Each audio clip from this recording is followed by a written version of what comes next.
Hello, ഞാൻ ലിബില്ലി. അപ്പോൾ ഞാനിന്നൊരു cinema കണ്ടു, അതായത് ബേബി ഗേൾ, നിവിൻ പോളി നായകനായ സിനിമ. പടം കിട്ടില്ല പടം എന്ന് പറഞ്ഞാൽ കിട്ടില്ല പടം.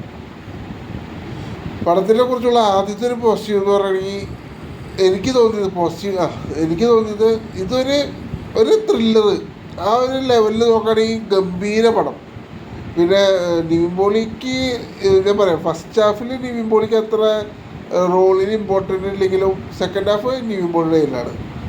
ഫസ്റ്റ് ഹാഫിൽ ഞാൻ പറഞ്ഞില്ലേ, ഫസ്റ്റ് ഹാഫിൽ നിവിൻ പോളിക്ക് വേഷം കുറച്ച് കുറവുള്ള പോലെ എനിക്ക് ഫീൽ ചെയ്തത്. എന്തായിക്കോട്ടെ. പിന്നെ പടത്തിൽ ഇപ്പം നിവിൻ പോളി മാത്രമല്ല, നിവിൻ പോളിയിൽ കൂടാണ്ട് ലിജോ മോൾ ജോസ്, പിന്നെ അതേപോലെ തന്നെ ജാഫർ ഇടുക്കി ഇതിലൊരു സെക്യൂരിറ്റിക്കാരനായിട്ടാണ്. പുള്ളി ഗംഭീരമായിട്ട് ചെയ്തിട്ടുണ്ട്. പുള്ളിയുടെ ഒരു ഇമോഷണൽ സീൻസൊക്കെ ഇതിലുണ്ട്, അതൊക്കെ ഗംഭീരമാണ്. പിന്നെ അസീസ് ഒരു പോലീസുകാരനായിട്ടാണ്.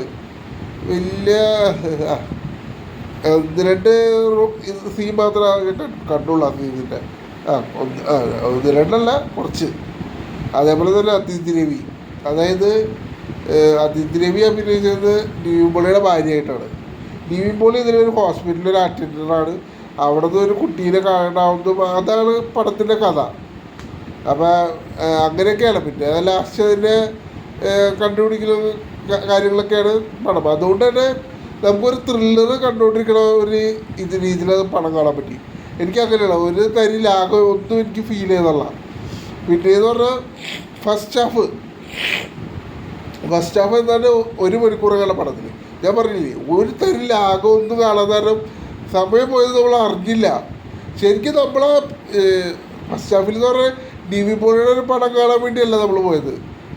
നമ്മൾ പടം കാണാൻ പോയതെന്നല്ല, പടം കണ്ടത്. കാരണം അതിലെന്ത് നടക്കണോ ആ കഥയായിട്ട് നമ്മൾ കുറച്ച് നേരം ജീവിക്കണമെന്ന് പറയുന്നത്, ആ ഒരു രീതിയിലാണ് ഫസ്റ്റ് ഹാഫ് പോയത്.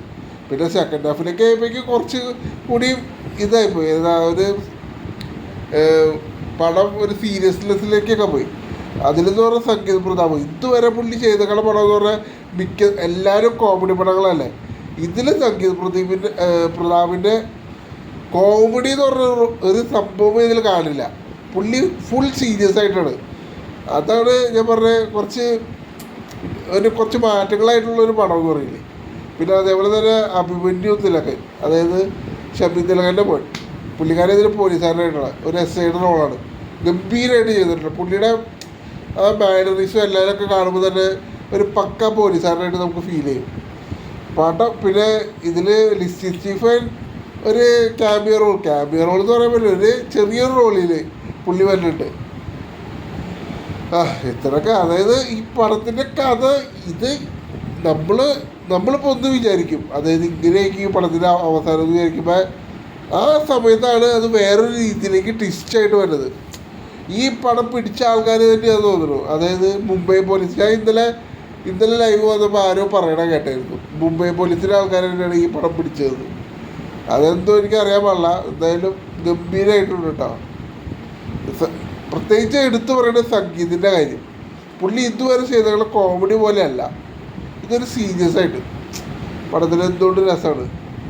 പിന്നെ ഞാൻ പറഞ്ഞില്ല, നിവിൻ പോളിയുടെ ആ എന്നിട്ടൊരു കോമഡി. നിവിൻ പോളി ഇപ്പോൾ സാധാരണ എല്ലാ പടങ്ങളിലും ഒരുമാതിരി കോമഡിയല്ല. ഇത് ഈ പടത്തിൽ കോമഡി എന്ന് പറഞ്ഞാൽ അത്ര സംഭവമില്ല. ഒരു സീരിയസ് ആയിട്ടുള്ളൊരു കഥയും കാര്യങ്ങളൊക്കെ പറഞ്ഞു. കാരണം ഒരു ഹോസ്പിറ്റലിൽ ഒരു കുഞ്ഞിനെ കാണണ്ടാവുന്നു, ആ കുഞ്ഞിനെ കൊണ്ട് അതാണ് ആ കുഞ്ഞിനെ കാണണ്ടാവുന്നു, അതാണ് കിളി പറത്തുന്നത് സംഭവം എന്ന് പറഞ്ഞാൽ.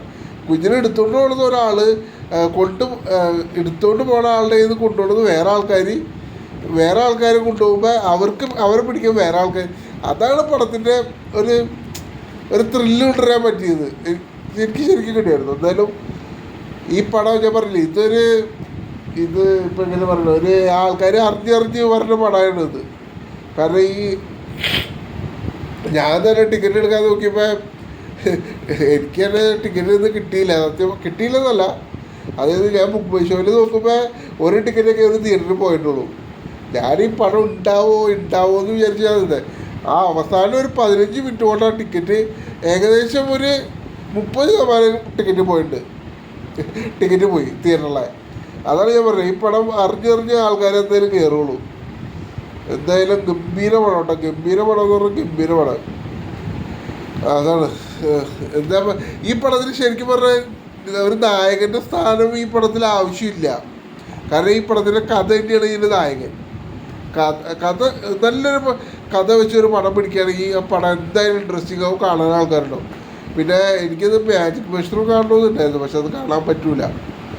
എന്തായാലും ബേബികൾ കണ്ടു, നല്ല പടം. ഇനിയിപ്പോൾ എന്തായാലും നിരാശയൊന്നുമില്ല. എന്തായാലും കാണേണ്ടവർക്കൊക്കെ കാണാം, ഗംഭീര പടം. ശരി അപ്പം.